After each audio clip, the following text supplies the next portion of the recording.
días, amada iglesia. Esperando que todos se encuentren bien en esta mañana y que el Señor esté bendiciendo sus vidas, edificando sus almas con la verdad del glorioso evangelio de nuestro Señor Jesucristo. En esta mañana vamos a continuar con nuestra serie de Lucas y yo quisiera invitarles a que vayamos a Lucas capítulo 13. A ese próximo pasaje después de la última prédica del pastor Karel, que predicó Lucas 13 del 1 al 9. Hoy vamos a hacer un maratón y vamos a ver los versículos del 10 al 35 y vamos a pedirle al Señor, después de leer solamente los versículos 23 y 24, vamos a orar y encomendarnos a nuestro Dios. Dice así la palabra en Lucas capítulo 13, versículos 23 y 24. Alguien le preguntó: Señor, ¿son pocos los que se salvan? Y él les dijo: esfuércense por entrar por la puerta estrecha, porque les digo que muchos tratarán de entrar y no podrán. Padre, el mensaje de Cristo esta mañana es un mensaje difícil. Es un mensaje que estuvo en su corazón durante el ministerio terrenal, pero sigue en su corazón para nosotros hoy día.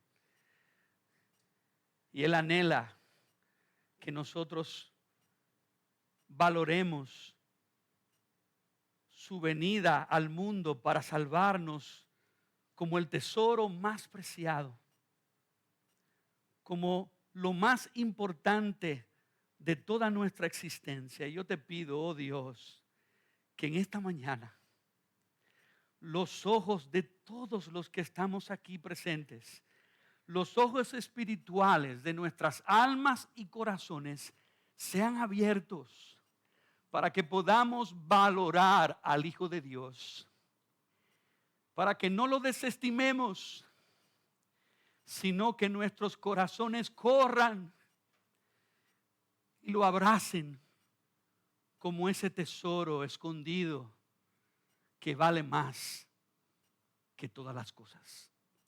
Oh Señor, visítanos. Toma placer, Señor, en revelar tu verdad. Y úsame a pesar de mí. No tomes en cuenta mis debilidades y mis pecados. Lléname de tu espíritu para que yo pueda proclamar con fidelidad tu palabra. Pero haz que la nube de tu gloria descienda sobre esta casa. Yo te lo ruego en el nombre de Jesús. Amén. Mientras más nos movemos por las páginas del Evangelio de Lucas y escuchamos una y otra vez las afirmaciones de Cristo sobre sí mismo durante su ministerio, tú y yo solo tenemos dos opciones con respecto a Jesús. O creemos que Él es el Dios encarnado y el Mesías prometido, o simplemente reconocemos que Él era un charlatán, mentiroso y burlador. Si somos completamente honestos con el testimonio de las Escrituras, debemos concluir que Jesús es presentado en toda la Biblia como el único camino de salvación. Tristemente, este punto de vista tan exclusivo y tan estrecho no es popular en nuestra sociedad posmoderna, ya que vivimos hoy día en un mundo pluralista, un mundo relativista. De hecho, algunos catalogan a los cristianos como que somos demasiado arrogantes, demasiado intolerantes por concluir que Jesús es el único camino a Dios y la vida eterna. Y para razonar esto, permítanme tomar esta analogía de otro pastor. Supongamos que esta misma semana investigadores de la Universidad de Harvard descubrieran la cura para el cáncer. O sea que después de tantos años de investigación, ellos lograran finalmente descubrir un tratamiento que pueda curar instantáneamente todas las formas de cáncer. Un tratamiento que con una sola aplicación, sin infligir dolor alguno, curara 100% el cáncer. Pregunta: ¿sería arrogante para ellos decir: hemos encontrado el único tratamiento 100% efectivo contra el cáncer? ¿O sería esta afirmación la más amorosa que ellos pudieran comunicarles a todo el mundo? Yo creo que no sería para nada arrogante, sino por el contrario, serían las buenas nuevas más extraordinariamente amorosas que le pudieran comunicar al mundo entero, a tanta gente enferma y moribunda que no tienen en sí mismos esperanza de vida o sanidad. Yo lo creo firmemente. Nadie se quejara, nadie cuestionaría si esta fuera la única cura, porque cuando se trata de sanar nuestros cuerpos y de finalmente vencer esta terrible enfermedad que le ha quitado la vida a tanta gente, la mayoría de nosotros estaríamos más que felices de que finalmente se encontrara una solución definitiva. Y de una forma similar, Ciudad de Gracia, la Biblia nos enseña que todos nosotros padecemos de otro tipo de cáncer que se llama el cáncer espiritual del pecado, que a todos los pecadores nos está literalmente matando en lo espiritual y en lo físico. Y más tarde ese mismo cáncer tiene todo el potencial de matarnos eternamente en el infierno. Y hermanos y amigos, nuestro Dios creador, que también es nuestro gobernador, tiene todas las razones por causa de nuestros pecados para tratarnos con justicia con respecto a nuestras desobediencias morales en contra de su santidad. Y como Él es un Dios justo, Él debería sentir placer aplicándonos su justicia, como el placer que siente un juez cuando al delincuente finalmente se le aplica el peso de la ley, dejándonos morir. Pero no, nuestro Dios en su sabiduría escogió soberanamente ser paciente, bondadoso y misericordioso con nosotros. Y en el consejo eterno de su triunidad, Él confeccionó en su laboratorio de gracia la única cura 100% efectiva contra el cáncer del pecado. Y Él mismo la envió al mundo, atestiguando de que esa cura se encuentra solo y exclusivamente en la persona y en la obra de su Hijo Jesucristo. No es arrogante afirmar esto. Esto es lo más extraordinariamente amoroso que Él ha hecho por pecadores como nosotros. Alabado sea, Señor, por tu gracia salvadora que nos ha llegado exclusivamente a través de tu Hijo Jesucristo. Tu iglesia hoy proclama que Él es el único Salvador del mundo. Por lo tanto, a ti, oh Cordero, que fuiste inmolado por nuestros pecados, a ti y solo a ti sea la gloria ahora y por los siglos. Amén. A la luz de Lucas 13, del 10 al 35, yo quisiera compartir un sermón que hemos titulado La puerta estrecha del reino. La puerta estrecha del reino. Y esta porción de las Escrituras pudiéramos resumirla y aplicarla a nuestras vidas de esta manera. Para recibir la salvación, entrar en el reino de Dios y sentarte a la mesa de la familia de Dios, tienes que entrar por la puerta estrecha que es Cristo, solo por la fe, no teniendo confianza alguna en la carne. Déjame repetirlo. Para recibir la salvación que tan desesperadamente necesitas, para entrar en el reino de Dios y sentarte a la mesa de la familia de Dios, es necesario que entres por la puerta estrecha que es Cristo, solo por la fe, no teniendo confianza alguna en nada que tú puedas hacer. Y Lucas nos introduce a una sección más del ministerio de Cristo. No podemos ignorar que Lucas ordenó de una forma muy particular los eventos y enseñanzas de Jesús cuando lo comparamos con Marcos, cuando lo comparamos con Mateo o con Juan. Y Lucas lo hizo con el objetivo de guiar nuestros pensamientos hacia una seria consideración de esta única y grandiosa salvación. Y así como hubo una conexión editorial de los versículos del 1 al 9 sobre la enseñanza de Cristo que predicó el pastor Karen la semana pasada, de la tragedia de los galileos asesinados por Pilato y los 18 sobre los cuales la torre de Siloé cayó, con esa parábola de la higuera estéril, es mi propuesta que también existe una conexión entre los versículos del 10 al 35. Una conexión entre la sanidad de la mujer encorvada, las parábolas del reino como grano de mostaza y levadura, y la metáfora de la puerta estrecha en este orden. Primero, que el milagro de la mujer encorvada apunta al mediador de la salvación. Segundo, que las parábolas apuntan al valor de esta salvación. Y tercero, que la metáfora apunta a la urgencia de tomar una decisión para recibir esta gran salvación.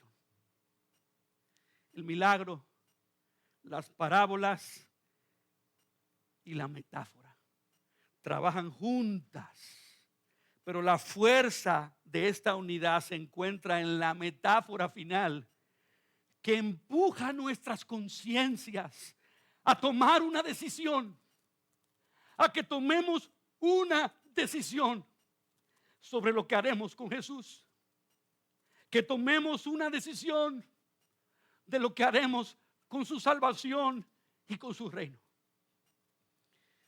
Y vamos a estudiar este pasaje que nos presenta varias actitudes pecaminosas que debemos rechazar porque nos impiden entrar por la puerta estrecha de salvación. Y la primera es esta: no ignores el peso del testimonio de Cristo como la única puerta de salvación y entrada al reino de Dios.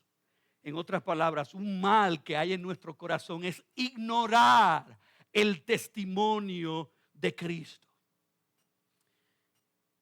Y con esto vamos a ver la parábola de la mujer, el milagro de la mujer encorvada. Dice así el versículo 10: Jesús estaba enseñando en una de las sinagogas un día de reposo.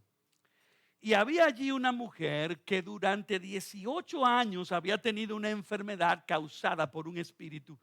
Estaba encorvada y de ninguna manera se podía enderezar. Cuando Jesús la vio, la llamó y le dijo: mujer, has quedado libre de tu enfermedad. Y puso las manos sobre ella y al instante se enderezó y glorificaba a Dios. No olvidemos el pasaje anterior de la higuera estéril. Dios, como sembrador de la higuera, había sembrado la semilla de Jesucristo como Mesías en los corazones de la mayoría de Israel estos años, y ya Dios esperaba fruto. Él esperaba que Israel cosechara el fruto de una fe sincera y genuina en el Mesías enviado de Dios. Y donde quiera que Cristo iba enseñando y sanando, era un testimonio más de su mesianidad, era un testimonio más de su oferta de salvación. Y siempre que Cristo acompañaba su predicación, Él lo hacía con el testimonio de sus credenciales.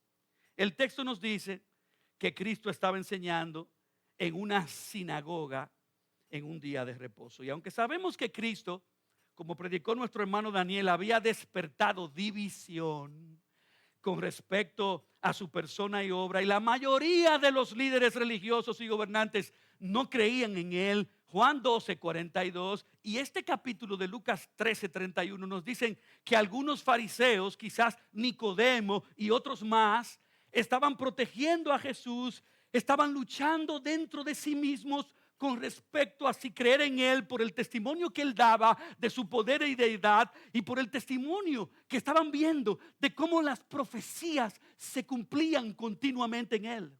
Y es muy probable que por eso todavía algunos de esos líderes fariseos le estaban dando la oportunidad a Jesús para predicar y enseñar en sus sinagogas. Y justo ese día había en la sinagoga una mujer que durante 18 años sufría de una enfermedad de encorvamiento, causada nada más y nada menos que por un espíritu maligno. Y si seguimos leyendo en el versículo 16, Lucas se lo atribuye a una atadura causada por Satanás. Y bueno, como ustedes habrán leído, en una interacción misteriosa, es misteriosa para nosotros, entre el Dios soberano y Satanás. Si recuerdan la historia de Job, la Biblia dice en Job 4, 6 y 7, Jehová dijo a Satanás: he aquí, él está en tu mano, mas guarda su vida. Entonces salió Satanás de la presencia de Jehová e hirió a Job con una sarna maligna desde la planta del pie hasta la coronilla de la cabeza, sin que Job supiera que esto era obra de Satanás. Igual que Job, que fue herido por el mismo Satanás, pero con el permiso de Dios, con una enfermedad que lo afligió por un tiempo indefinido, Dios fue quien soberanamente permitió y orquestó la enfermedad en esta hija de Abraham, que por 18 años, 18 largos años, sufrió de una cifosis, un exceso de curvatura en la parte superior de su espalda, causando una terrible deformación, un encorvamiento en su columna. Su cuerpo, imagínalo por un momento, su cuerpo estaba completamente doblado. Ella no podía mirar al cielo, no podía ver los rostros de la gente, siendo probablemente objeto de burla de grandes y pequeños, sufriendo de muchas limitaciones, sin trabajo, sin esposo, sin hijos, quizás mendigando entre la gente y en soledad. Y parece que en medio de su sufrimiento, esta mujer se refugió con fe en la soberanía y en la gracia de Dios. De tal manera que a pesar de su encorvamiento, a pesar del rechazo y la burla de la gente, a pesar de las dificultades obvias que ella tenía para moverse, ella se congregaba fielmente en la sinagoga en el día de reposo para adorar y escuchar la palabra de Dios. Qué tremendo testimonio este de fe. Un tremendo testimonio para nosotros, que por cualquier cosita dejamos de congregarnos. Esta mujer avergüenza a cualquiera que busca una excusa fácil para no asistir a la iglesia, sea por cansancio, dolor de cabeza, enfermedad, falta de recursos o limitaciones personales, o que nuestra fe, oh Señor, danos esa fe, o que nuestra fe produzca este fruto de obediencia, aún en medio del dolor, y que a pesar de las pruebas, plantemos nuestros pies en la casa de Dios. ¿Por qué? Porque quién sabe si estando en tu presencia nosotros experimentaremos, mientras te adoramos y te servimos, más milagros de la obra portentosa de tu palabra en nosotros. Ahora bien, Ciudad de Gracia, Dios tiene múltiples propósitos por los cuales Él orquesta que padezcamos sufrimientos en esta vida. A través de Job, Dios quiso demostrarle a Satanás y a los demonios que un creyente puede permanecer con una fe firme y una fe inquebrantable en Dios a pesar de la pérdida de todas sus posesiones, de la pérdida de su familia, incluso hasta de la pérdida de su propia salud. Y pudiera ser que Dios utilizó el sufrimiento de esta mujer para traerla a ella al arrepentimiento y a la fe. Tal y como recuerdo que Dios hizo con mi mamá, cuando permitió una enfermedad incurable cuando yo tenía 6 meses de edad, para que fuera el vehículo a través del cual mi madre viniera a la fe. Pero a diferencia de muchos enfermos que Cristo sanó, esta mujer no vino a la sinagoga buscando sanidad. Ella había aceptado su sufrimiento. Ella estaba ahí adorando a Dios y escuchando su palabra. Y dentro de todos los propósitos divinos, Dios la hizo esperar 18 años para utilizar su condición en ese momento exacto del ministerio de Jesús, para que Cristo revelara una vez más su gloria y su poder como Dios encarnado y Mesías prometido. Y muy similar a cómo Dios orquestó la condición del ciego de nacimiento en Juan 9, y lo hizo esperar hasta que fuera un hombre adulto, para que la obra, el poder y la gloria de Jesucristo se manifestaran en él y a través de él. Y yo te pregunto, y me pregunto a mí mismo, ¿estás dispuesto, mi amado hermano, mi amada hermana, a someterte a Dios en medio de lo inexplicable y misterioso de tu dolor, de tu sufrimiento, a esperar pacientemente para que Dios cumpla todos sus propósitos y utilice tu vida y tu historia para que la obra, el poder y la gloria de Jesucristo se manifiesten en ti, a través de ti? Este es un buen momento para tú y yo humillarnos ante Dios y decirle en fe que estamos dispuestos a amarlo aun si Él nos quita. Aun si Él nos quita la familia, si nos quita nuestras posesiones, si nos quita la salud, o si decide no darnos algo que nuestra alma anhelaba y esperaba.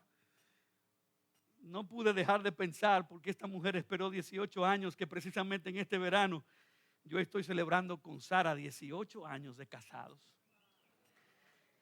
Y nosotros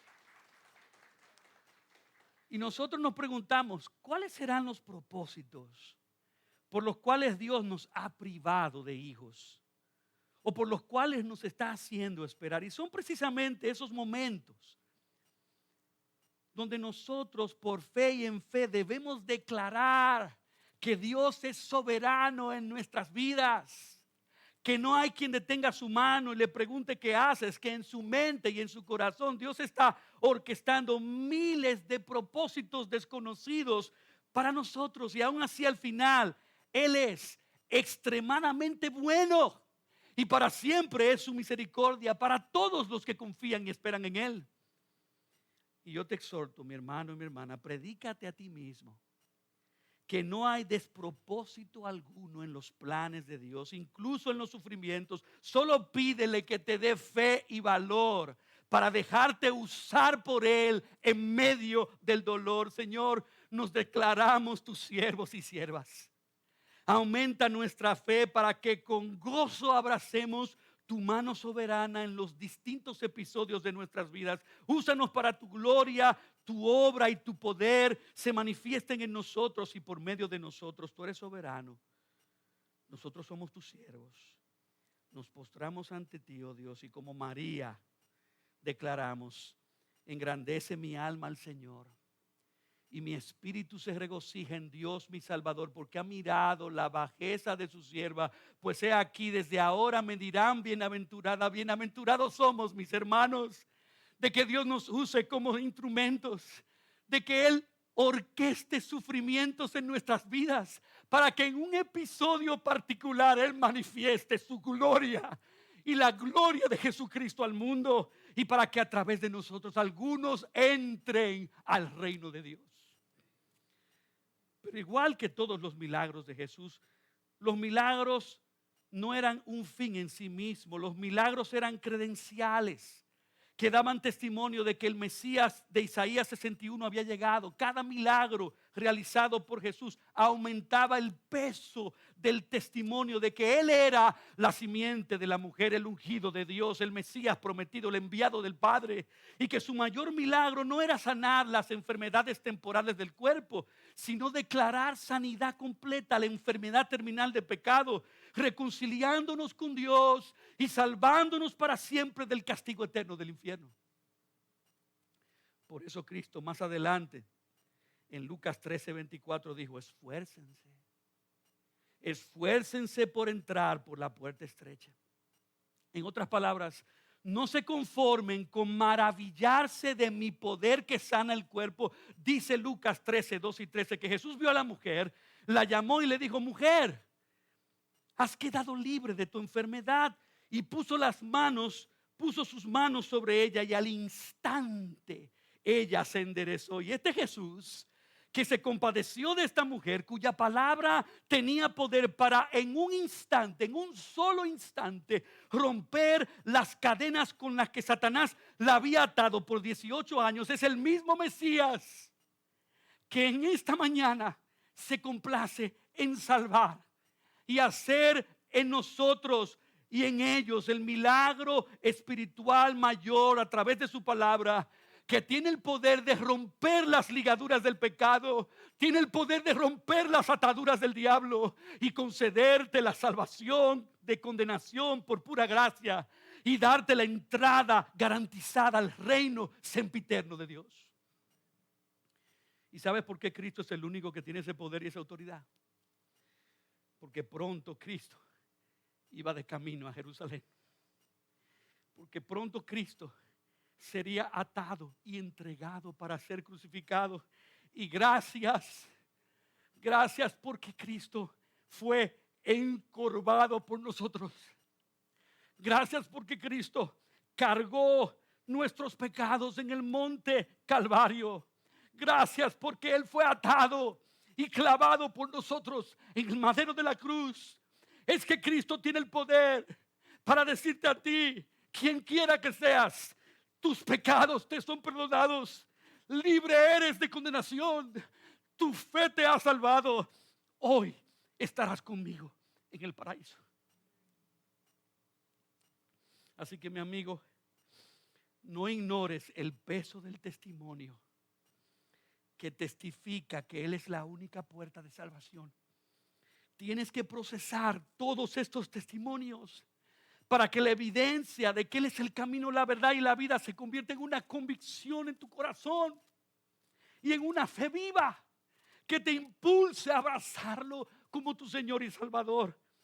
Un hombre que afirma tener autoridad para perdonar pecados, que dice que Él y el Padre uno son, que se identifica con el título Yo soy, que acepta la adoración de los hombres, que afirma que juzgará a toda la humanidad y que promete resucitar de entre los muertos. Este hombre no está dejando la puerta abierta para que simplemente lo tengamos como un rabino, un maestro admirable. No, mis hermanos y amigos, como dijo C.S. Lewis, un hombre que fuera simplemente un hombre y dijera las cosas que dijo Jesús, no sería un gran maestro moral, sería un lunático o sería el diablo del infierno. Debes hacer tu elección. O este hombre era y es el Hijo de Dios, o fue simplemente un loco o algo peor. Puedes silenciarlo, tenerlo por tonto, puedes escupirle y matarlo como un demonio, o puedes caer a sus pies y llamarle Señor y Dios. Pero no digamos tonterías condescendientes acerca de Cristo, como que solo fue un gran maestro. Él no nos dejó abierta esa posibilidad, ni tampoco tenía la intención de hacerlo. Así que mis hermanos y amigos, aunque no tenemos tiempo de ver todo el pasaje, no cometamos el error del oficial de la sinagoga, que por sostener su evangelio de obras, por sostener una confianza en su propia justicia, por apegarse a sus reglas humanas inventadas por los hombres, menospreció la gracia del Hijo de Dios como la única puerta para salvación de su alma. Estamos estudiando cómo este pasaje nos presenta varias actitudes pecaminosas que nosotros debemos rechazar porque nos impiden entrar por la puerta estrecha de salvación. Y la primera fue no ignorando el peso del testimonio de Cristo como la única puerta del reino, como la única puerta de salvación y del reino. La segunda actitud pecaminosa que debemos rechazar, que nos impide entrar por la puerta estrecha, es minimizar el valor del reino, porque aunque se ve pequeño, crecerá y permanecerá para siempre. No minimices el valor del reino, porque aunque se ve pequeño, crecerá y permanecerá para siempre. Mira conmigo las parábolas de los versículos 18 al 21. Entonces Jesús decía: ¿a qué es semejante el reino de Dios y con qué lo compararé? Es semejante a un grano de mostaza que un hombre tomó y echó en su huerto. Y creció y se hizo árbol, y las aves del cielo anidaron en sus ramas. Y volvió a decir: ¿a qué compararé el reino de Dios? Es semejante a la levadura que una mujer tomó y escondió en 3 medidas de harina hasta que todo quedó fermentado.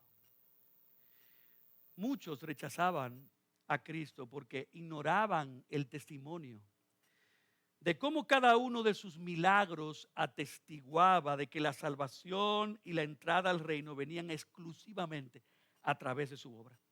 Pero ahora, utilizando las parábolas, Cristo está a punto de revelar otra actitud pecaminosa de cómo el rechazo de muchos hacía que muchos tuvieran en poco valor su reino y la salvación ofrecida por él. Y para mostrar esto, Cristo comparó primero su salvación y reino a una semilla muy bien conocida por los judíos, que era la semilla de mostaza. La semilla de mostaza es pero muy pequeña, es tan minúscula como del tamaño de la punta de un lápiz. Es tan diminuta que si esa semilla te cayera arriba, es muy probablemente que tú ni la sentirías.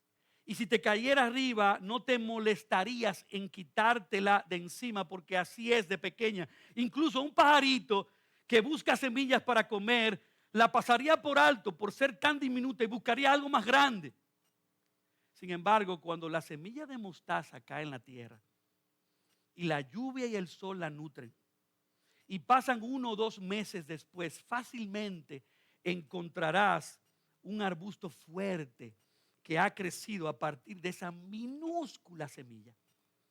Lo que en un principio parecía insignificante, inútil y sin valor, después crece al punto que hasta el pájaro que inicialmente la rechazó como comida puede encontrar allí un árbol grande y fuerte para construir un nido. Y por igual Cristo utilizó otra imagen conocida del diario vivir, apelando a la cocina judía, comparando la salvación y el reino de Dios a la levadura que una mujer esconde en 3 medidas de harina. Y como muchos de ustedes saben, la levadura es un hongo fermentador. Y a lo que Jesús se refería era a un trozo pequeño de masa con un poco de levadura ya fermentada que una mujer amasaba y luego la insertaba incorporándola en una masa más grande y de una forma imperceptible para el ojo humano. Esa pequeña levadura comenzaba a hacer su trabajo de ir extendiéndose por toda la masa, influyendo poderosamente en ella, causando que toda la masa crezca y se levante. Lamentablemente los judíos tenían en poco este Mesías y su reino, porque ellos esperaban un Mesías revolucionario, un Mesías que en lo político, económico y militar hiciera una transformación inmediata. Ellos, aunque no lo supieran, esperaban a un Donald Trump que hiciera que Israel fuera grande otra vez, como en los días de David y de Salomón. Y ese concepto de un Mesías que no vino para ser servido, sino para servir y dar su vida en rescate, no encajaba en las interpretaciones mutiladas y tergiversadas que ellos tenían del Mesías. La concepción judía del reino mesiánico era una metamorfosis rápida y brillante que elevaba el Estado de Israel hacia el punto de mayor gloria y poder y dominio a ese Estado que ahora estaba oprimido y subyugado por los romanos. Ellos no concebían que la venida del Mesías fuera un reino solamente de cambios espirituales, de cambios silenciosos, de cambios progresivos. Es como si Cristo le dijera: mi reino es algo totalmente contrario a lo que ustedes esperan, y va a operar y va a avanzar de una manera completamente contraria a sus expectativas. Mi reino es un reino espiritual. Ustedes esperan que sea algo radical y llamativo y que alcance su perfección de forma repentina, pero ustedes están equivocados. Mi reino es como una semilla de mostaza, una semillita pequeña que ocupa poco espacio y promete poco. Sin embargo, cuando se siembra en tierra buena, cuando se siembra en un corazón que se ha humillado, esa semilla crece hasta convertirse en un árbol frondoso. Y si ustedes se anidan bajo sus ramas, si ustedes no se anidan bajo sus ramas porque lo consideran pequeño, inútil e insignificante, Cristo dijo: yo haré que aves de otras naciones vengan y se aniden en él. Muchos tenían prejuicios contra este Mesías, contra este reino predicado por Jesús. Muchos resistían obedecer a Cristo y seguirle porque su reino era tan espiritualmente modesto. Su apariencia de Mesías era tan débil y sencilla que de seguro dentro de ellos decían: ¿podría este hombre acaso salvarnos? ¿Será verdad que este hombre llegue a algo? Y no entendieron.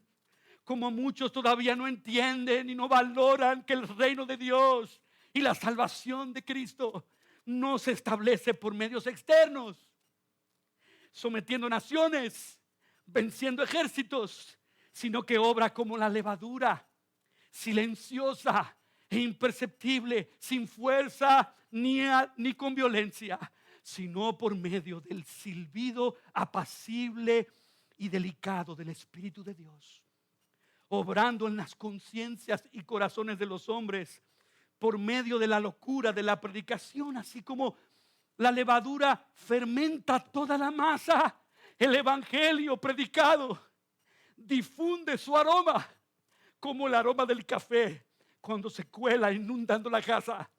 Así el evangelio opera, triunfa y avanza espiritualmente, de corazón en corazón, de comunidad en comunidad, de pueblo en pueblo, de ciudad en ciudad.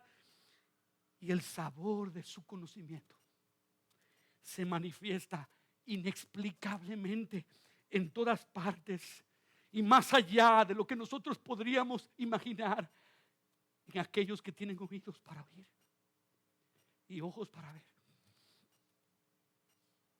Pero la gran pregunta es esta: ¿estás tú valorando esta gran salvación y este reino que Cristo te ofrece como el tesoro más valioso que alguien jamás te haya ofrecido?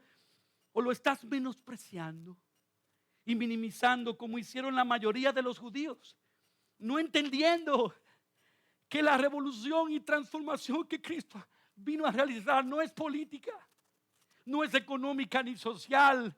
Es una revolución espiritual que visita el alma, que sana el alma por dentro, que limpia la conciencia, que transforma el corazón y lo revoluciona internamente, destruyendo el orgullo y la rebelión, haciendo que este corazón arrogante y desafiante ahora se incline humildemente ante Dios, en adoración, en obediencia, en servicio a su Creador y Salvador.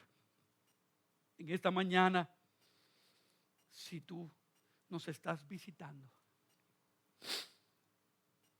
te invitamos a que veas a Cristo y valores su reino como ese tesoro escondido en un campo, el cual un hombre halla, y por el valor inmensurable del tesoro hallado, él vende todo lo que tiene, intercambiando su pecado por esta gran salvación y reino, y compra sin dinero y sin precio aquel campo que tiene ese tesoro por medio de la fe. Yo quiero decirte que Cristo vale más que tu pecado. Cristo vale más que este mundo. Cristo y su reino valen más que todos los reinos de este mundo y que todos los tesoros y placeres temporales de esta vida. Y si ya tú has sido salvo por la fe en Cristo y su reino ha llegado a tu vida. Yo te exhorto a que continúes persiguiendo por su palabra y por su espíritu, que este reino silencioso, como la levadura fermentando, siga creciendo en ti, santificando tu alma y corazón, transformando tus pensamientos, tus palabras, tus acciones, tus hábitos, tus prioridades, al punto tal que tus metas completas tengan que ver con avanzar el reino en tu vida y que el reino de Dios llegue a las vidas de otros. Ya vimos que no debemos ignorar el peso del testimonio de Cristo como la única puerta de salvación y entrada al reino. Número 2, que no debemos minimizar el valor del reino porque aunque se ve pequeño, crecerá y permanecerá para siempre.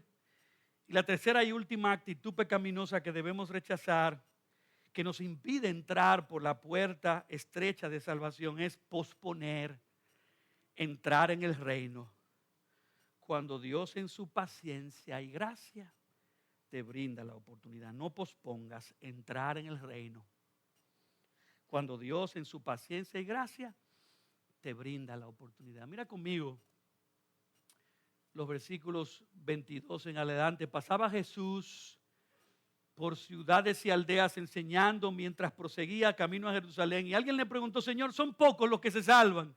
Y él les dijo: esfuércense por entrar por la puerta estrecha, porque les digo que muchos tratarán de entrar y no podrán. Después que el dueño de la casa se levante y cierre la puerta, y ustedes estando afuera comiencen a llamar a la puerta diciendo: Señor, ábrenos, él respondiendo les dirá: no sé de dónde sois. Y parecía que los discípulos, después de la sanidad de la mujer encorvada y después de la enseñanza de las parábolas, ellos estaban reflexionando sobre el cada vez más evidente y agudo rechazo y oposición a Cristo por parte del pueblo y de los líderes religiosos. Y mientras más se movían y mientras más continuaban practicando entre ciudades y aldeas de camino a Jerusalén, uno de sus discípulos le preguntó: Señor, ¿son pocos los que se salvan? Y en vez de responder la pregunta de forma directa, Cristo les exhortó a todos en el versículo 24 diciendo: esfuércense por entrar por la puerta estrecha, porque les digo que muchos tratarán de entrar y no podrán. Pero en Mateo 7, 13 y 14, Cristo fue más claro, más directo y contundente cuando dijo: entrad por la puerta estrecha, porque ancha es la puerta y espacioso el camino que lleva a la perdición, y muchos son los que entran por ella, porque estrecha es la puerta y angosto el camino que lleva a la vida, y pocos son los que la hallan. De modo que, conociendo Jesús que la mayoría de los judíos no estaban respondiendo al peso de su testimonio y muchos estaban minimizando su reino como no teniendo nada de valor al punto de descartarlo, Cristo apeló a sus conciencias y les urgió a que lo reciban, a que crean en Él, a que se arrepientan, a que entren en su reino ahora, antes de que sea demasiado tarde. Esto de por sí es algo hipotético, pero se cuenta que la anécdota de los planes del diablo y los demonios un día se juntaron para tramar cómo hacer que la gente rechace el evangelio. Y un demonio se levantó y propuso: digámosles la mentira de que no hay Dios. Pero hubo un silencio rotundo, ya que todos los demonios sabían que la mayoría de las personas creen en un ser supremo. Otro se levantó y planteó: digámosles que no hay infierno ni castigo futuro para los impíos. Pero también fue rechazada casi unánimemente, pues era evidente que los hombres tienen conciencia y saben que viene un día de juicio y que el pecado será castigado. Y cuando la artimaña del consejo del diablo y los demonios parecía que estaba a punto de fracasar, se oyó la voz de otro que desde atrás dijo: díganles que hay un Dios, díganles que hay un infierno, Díganles que la Biblia es la palabra de Dios, pero díganles que hay tiempo suficiente para decidir. Y así ignoren el evangelio hasta que sea demasiado tarde. Y todo el macabro consejo de los demonios estalló en regocijo, pues sabían que si alguien postergaba la decisión de venir a Cristo, por lo general terminaba no aceptándola. Y sabiendo Cristo la tendencia humana de posponer y postergar, Cristo enfatizó la urgencia de entrar por la puerta estrecha, mencionando 4 razones por las que debemos hacerlo ahora. Número 1, porque es un mandato de Dios. La palabra esfuércense es un imperativo y significa que tú y yo tenemos que poner todo nuestro empeño como un atleta que utiliza todas sus fuerzas en la carrera al punto tal que se le van a salir las venas corriendo hacia la meta. Ahora, eso no quiere decir que son tus fuerzas las que te pueden salvar, sino que tú debes dirigirte con toda determinación a esa puerta, esa única entrada que te da la salvación. Y por eso no quiero que malentiendas el evangelio de la gracia. Tú puedes correr con todas tus fuerzas hacia el norte, al sur, al este o al oeste, pero si no hay una puerta, no hay salvación. Por eso toda la Biblia es clara cuando dice en Efesios 2, 8 y 9, porque por gracia sois salvos por medio de la fe, y esto no de vosotros, pues es don de Dios, no por obras para que nadie se gloríe. No es por tus obras, no es por tus esfuerzos humanos, no es por los rituales que se hacen religiosamente en el templo, es única y exclusivamente por la fe en la vida, muerte y resurrección de Jesucristo. Número 2, debes esforzarte a entrar por la puerta estrecha, porque un día la puerta de la salvación se cerrará. Y Cristo está diciendo que cuando Dios decida, Él se va a levantar y cerrará la puerta, y cuando la cierre, muchos procurarán entrar y no podrán. Y con eso Cristo nos está diciendo que la oportunidad de salvación es ofrecida a los hombres solamente por un tiempo. Y que llega un momento cuando o tú endureces tu corazón como Faraón, amando más tu pecado, o cuando te mueres y partes a la eternidad, o cuando Cristo regrese por segunda vez, que Dios va a cerrar la puerta y no existirán más oportunidades para ser salvo. Por eso la Biblia dice en Isaías 55, 6, buscar al Señor mientras puede ser hallado, llamarle en tanto que está cercano. ¿Y qué quiere decir esto? Que Dios es soberano, mis hermanos y amigos. Él es soberano, ofreciendo el regalo de salvación a quien Él quiere. Y si Él te lo ofrece continuamente y tú no lo recibes, y por el contrario lo ignoras, lo minimizas y lo rechazas, llegará un momento cuando tú vas a querer finalmente el regalo, pero ya Dios no te lo va a ofrecer más. Por lo tanto, como dice Romanos 2:4, no menosprecies hoy las riquezas de su benignidad, paciencia y longanimidad, ignorando que su benignidad te está dando ahora la oportunidad del arrepentimiento. Por eso en esta mañana Ciudad de Gracia te exhorta con todas nuestras fuerzas a que no escuches en vano el evangelio de la gracia, porque dice 2 de Corintios 6:2, en tiempo aceptable te he oído y en día de salvación te he socorrido. He aquí ahora el tiempo aceptable, he aquí ahora el día de salvación. Número 3, debes esforzarte a entrar por la puerta estrecha, porque los que no entren serán excluidos del reino de Dios. Y lo que dice el texto y lo que dice Cristo es que el que no haya entrado cuando la puerta estuvo abierta será excluido. Son palabras muy fuertes, será literalmente sacado fuera, forzado a salir, expelido, no podrá entrar a la presencia de Dios ni de su reino. Y tristemente ese lenguaje, cuando Dios dice que allí será el llanto, el dolor, el sufrimiento y el crujir de dientes, no es otra descripción sino la de la condenación eterna en el infierno. Y número 4, debes esforzarte a entrar por la puerta estrecha, porque los que entran se sentarán a la mesa en el reino de Dios.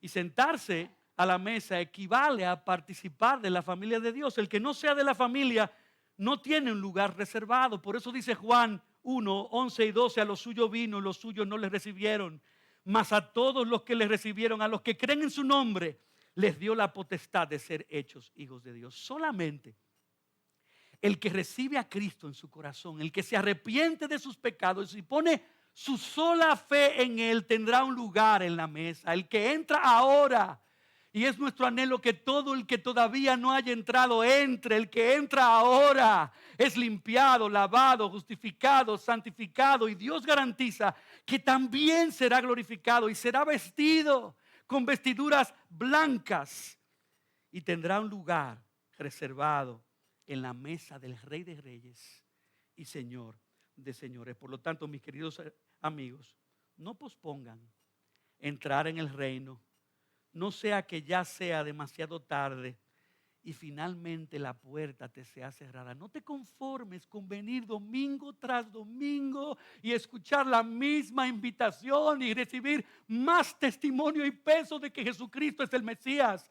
Hoy es el día de aceptarlo y creer en Él como Señor y Salvador. Al final de Lucas 13, Cristo respondió a la amenaza de muerte de Herodes, fijando sus ojos en la cruz, diciendo en los versículos 32 y 33, vayan y díganle a ese zorro, le llamó a Herodes, yo expulso demonios, hago curaciones hoy y mañana y al tercer día cumplo mi propósito. Sin embargo, debo seguir mi camino hoy y mañana y pasado mañana, porque no puede ser que un profeta muera fuera de Jerusalén. Y luego exclamó en el versículo 34 esas tiernas pero tristes palabras de lamento sobre Jerusalén, diciendo: Jerusalén, Jerusalén, que matas a los profetas y apedreas a los que te son enviados. ¿Cuántas veces quise juntar a tus hijos como la gallina a sus polluelos debajo de sus alas y no quisiste? Oh, que Jesús no diga de ti en el día final que Él te llamó, que Él quiso guardarte bajo las alas de su obra redentora, pero tú te rehusaste, tú lo rechazaste, postergando y posponiendo y al final nunca aceptando su gracia y su reino. Quisiera terminar con las palabras del pastor Phil Waldo. Él dijo: la tendencia del mundo actual es afirmar que todas las religiones son iguales, que solo son diferentes caminos que nos llevan al mismo lugar, que las puertas del cielo están abiertas de par en par y que todos finalmente aterrizaremos allí. Nos dicen: vive tu vida como quieras, disfruta del viaje, no hay que temer a la vida después de la muerte. Nadie está equivocado, aceptamos las creencias los unos de los otros y así vivamos en paz. Pero dijo este pastor: aunque esté a favor de la paz, yo debo declarar la verdad. ¿Qué es peor decir? ¿La verdad que duele y salva? ¿O la mentira que mata y deja que la gente se queme y se condene? La palabra de Dios lo dice y no miente. Tú debes estar preparado cuando mueras. El cielo es real, también lo es el infierno. Lo que termines haciendo con Cristo determinará dónde pasarás la eternidad. Así que escoge en esta mañana. Escoge a Cristo, porque no hay otro camino. Él es el único camino exclusivo. El camino es angosto, la puerta es estrecha y solo por medio de la fe en Él obtendrás la salvación y una segura entrada al reino de Dios. Padre, gracias. Nos humillamos ante tu